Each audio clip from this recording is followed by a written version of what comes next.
以前有主播带货，现在呢就有主帅带货。哎呀，我阿贾克斯，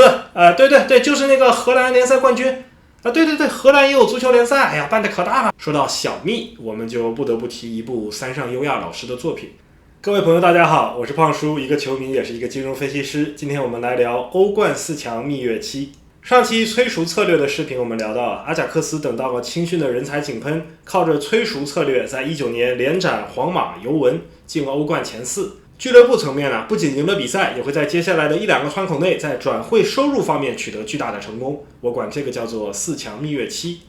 在看阿贾克斯之前呢，我们先来看一看17年连斩曼城、多特，杀入欧冠4强的摩纳哥。彼时的摩纳哥也跟19年的阿贾克斯一样，阵容里有几个28岁以上的老将，带着一帮23岁以下的年轻人闯出了名堂。大家也许还记得我上一期视频做的泡泡图，球的大小呢代表球员的上场时间，大就是上场时间多，而横轴呢是球员的年纪。具体的分析呢，在上一期催熟策略的视频里有，我在这里就不赘述了。我们可以看到啊，17年的摩纳哥图形跟19年的阿贾克斯是很像的。23岁以下的这些摩纳哥大权，一说名字都是如雷贯耳，法比尼奥、逼席、门迪、勒马尔、巴卡约克，还有17岁的姆巴佩。那我们来看一看摩纳哥的转会收入统计。在17年杀入欧冠之后，摩纳哥立刻迎来了维持2年的4强甜蜜期。17年总转会收入2亿欧元，逼席和门迪去了曼城，两位小将一个在赛场，一个在法场，都给曼市做出了卓越的贡献。而其实姆总呢也租借巴黎了，只不过转会费是在18年交付的，我就算在了18年，反正都在2年的蜜月期里，也没区别。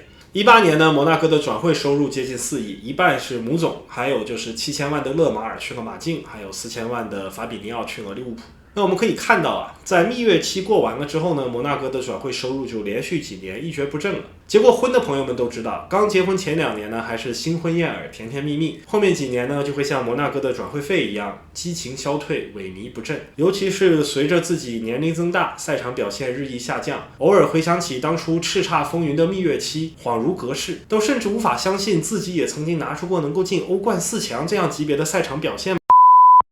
摩纳哥虽然转会收入连年萎靡啊，但是靠着4强蜜月期赚得了5个亿。这一次欧冠4强之旅绝对是回本了。对摩纳哥了解的朋友也都知道，之前摩纳哥的辉煌呢和转会大师路易斯·冈波斯分不开，而大师也在17年离开了摩纳哥，所以辉煌也就难以维续了。豪门的辉煌呢是有经济基础保证的，像摩纳哥和阿贾克斯们想要以小博大，往往得要等待几个关键人物带来的关键窗口。不过经济基础常在，而关键人物不常在，他们有的会累，有的会老，有的会另谋高就，有的会性骚扰女同事，所以很多小球队的表现都是昙花一现。即便1-2个赛季里出了成绩，能留住这一些关键人物，队里的小天才要荣誉的也会去巴萨、皇马，要钱的也会去曼联、切尔西，球队早晚也会散伙。所以小球队的管理层最理性的做法，不是和大球队针锋相对，而是平时韬光养晦，等到了关键窗口重拳出击，出一波成绩割一波韭菜，如此循环。也因此呢，我们有些球迷会戏称摩纳哥、波尔图们为黑店，组织上是一个足球俱乐部，行为上却像是在贩卖人口。那么毕竟足球还是一门生意，豪门有豪门的玩法，散户有散户的玩法。回到摩纳哥的图表啊，有聪明的朋友可能会问，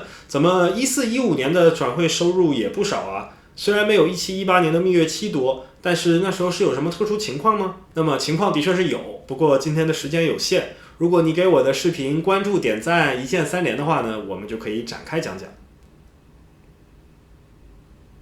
好啊，谢谢你的支持。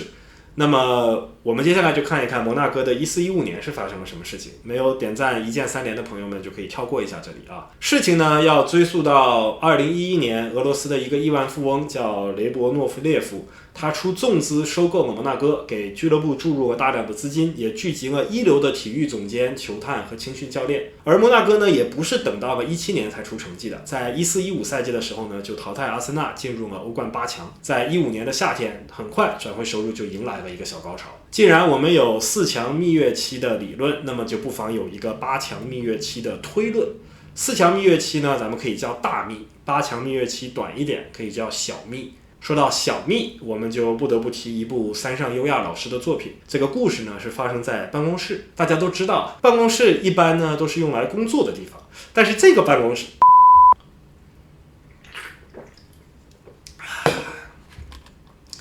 简而言之啊， 15年走的这一批人最贵的呢，就是曼联的马夏尔。摩纳哥欧冠淘汰阿森纳那场比赛呢，马夏尔还是首发的，也许正是因为如此，才吸引了平时基本不上班的曼联球探的注意。至于14年的 J 罗呢，更像是个人英雄主义的一次意外。很多朋友都记得他在14年世界杯孤胆英雄的表现，让皇马义无反顾地把他签下。如果哈梅斯没有在世界杯上闪光，那他也许会留在队中，帮助摩纳哥在15或者17年走得更远，但最终肯定也会像 B 席和姆总一样被买走的，只不过是早走晚走的区别罢了。好了，那么接下来我们来聊阿贾克斯啊。具体阿贾克斯的建队细节和19年的欧冠之旅呢，都在我的上一期视频催除策略，我这里就不赘述了。我们今天呢主要是看阿贾克斯的转会收入。大家可以看到，阿贾克斯的转会收入呢和摩纳哥有2点相似之处。第一，就是都在进入欧冠后迎来了为期2年的蜜月期。不过摩纳哥是赚了5亿，阿贾克斯少一点，就是3亿。第二呢，就是他们都有来自被自己淘汰的豪门的大手笔收购。摩纳哥是淘汰了多特曼城嘛，到了夏天曼城就早早过来把 B 席和门迪都买走了，花了1亿。阿贾克斯呢是淘汰了皇马和尤文，那么尤文呢也乖乖的在夏天掏8000万买下了德里赫特。那摩纳哥和阿贾克斯相当于说是上门按摩，给客户带来了零距离的沉浸式体验，让客户心甘情愿地建立长期的合作关系。那有朋友就会问了，当年3连冠的皇马在16强被淘汰，这个上门按摩应该说是非常沉浸非常刺激了。几位阿贾克斯的小技师虽然是素人，但是要身材有身材，要技术有技术，比赛内容丰富，而且在团队配合的时候角度和力度都天衣无缝。那么为什么皇马不去买阿贾克斯的人呢？那么首先啊，对于上门按摩这一类服务呢，胖叔不太了解，就不好评论。其次呢，19年其实传得沸沸扬扬，皇马早就已经敲定了范德比克，只不过20年因为新冠原因资金不够，不得已退出了。但是这个时候呢，阿贾克斯管理层的专业程度就体现出来了，他们制定了一个3步走的策略。这个第一步也是最难的一步，就是要到曼联 CEO 三德子的电话。这个伍德沃德呢，因为他根本不搞足球，所以足球圈里知道他电话的人不多。第二步呢，就是打电话给三德子说，哎呀，我阿贾克斯，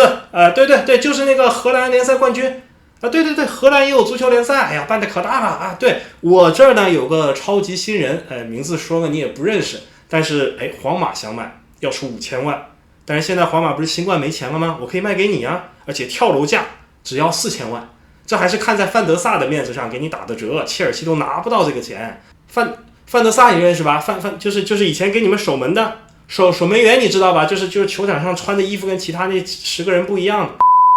第3步呢，就是劝服范德比克加盟曼联。你要告诉他，虽然曼联拿不到冠军，但是你能拿得到钱呢。球员不能要一头没一头，咱们做不了德容，咱还做不了齐耶赫吗？在阿贾克斯度过了甜蜜的2年窗口之后呢，迎来了2个坏消息。第一个坏消息就是新冠席卷全球，阿贾克斯作为小球队急需在转会市场上持续回收资本。第二个坏消息呢，是根据摩纳哥的经验，往往是过了2年的蜜月期之后，球队会迎来3到5年的转会低迷期，阿贾克斯就很难在这个时间段内在转会市场上回血。不过这也难不到阿贾克斯的管理层，他们又制定了一个3步走的策略，和原来的不一样，原来的是老3步，现在的是新3步。这个新3步的第一步啊，还是最难的，就是要到曼联新 CEO 阿诺德的电话。曼联呢什么都好，就是这些 CEO 的电话不好搞，而且老是换人，给我们的工作带来了很大的不便。第二步呢，就是打电话告诉阿诺德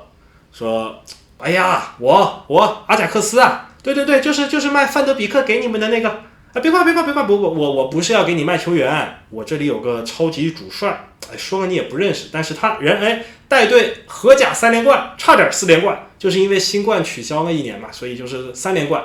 对，荷兰也有联赛，办得可大了。哎呀，皇马巴萨都从我们这里买人，你现在不是正好缺主教练吗？他就可以去啊。哎呀，他可抢手啊，你都不知道，去年热刺就想要他，最后选了孔蒂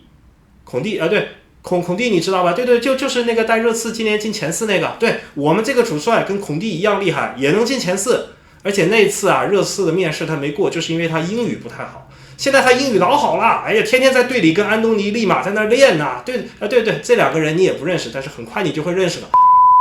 第3步就更简单了，以前有主播带货，现在呢就有主帅带货。阿贾克斯一下子迎来了又一个转会收入的高峰期，甚至比当初进欧冠4强赚的还多。早知道主帅带货这个模型这么好赚，谁还费劲儿进4强啊？可惜呢，切尔西那边主帅带货的名额呢已经被布莱顿给占了。现在生意很难做啊，傻子太少，竞争很激烈。好在呢，咱们腾子出息，第一赛季就带曼联进前4了，引起了英超的强烈关注。次年呢，西汉姆、阿森纳就都来阿贾克斯买人，阿贾克斯又赚了一波。这就好比啊，某一些有名的女演员呢，来自于某一些公司，这些女演员出名了之后，被观众朋友们认识了，这个公司的其他女演员也会受到红利，跟着。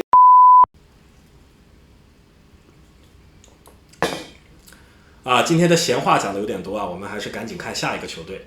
19到20年度，莱比锡也进入到了欧冠4强。虽然莱比锡也迎来了比之前更多的转会收入，但是并没有达到2位前辈的高度。这里有几方面的原因。第一呢，就是莱比锡进4强的阵容并不是标准的催熟策略阵容。队里有很多25到29岁的主力，这批人并不像年轻人那样卖得出价格。第二呢，就是莱比锡进4强的时候淘汰的是马竞和热刺，可能轰动性和含金量比不上摩纳哥淘汰曼城或者阿贾克斯淘汰皇马尤文。对于曼联这类人傻钱多的球队呢，带来的震撼性不够，因此球员身价没有达到爆炸性的虚高。第三呢，可能是最重要也是最难分析的一点，就是2020年受新冠影响，一切都很混乱，比赛也被延迟，球员也没状态，卖家着急卖，买家没钱买，所以除了像阿贾克斯等少数几个优秀的管理层找到了破局的阵眼，在曼联这样的球队之外，换成其他哪个球队都很难复制4强的蜜月期了。即便如此，莱比锡还是卖出了一些人，获得了不少红利。我们来总结一下刚才谈到的3个球队的球员走向。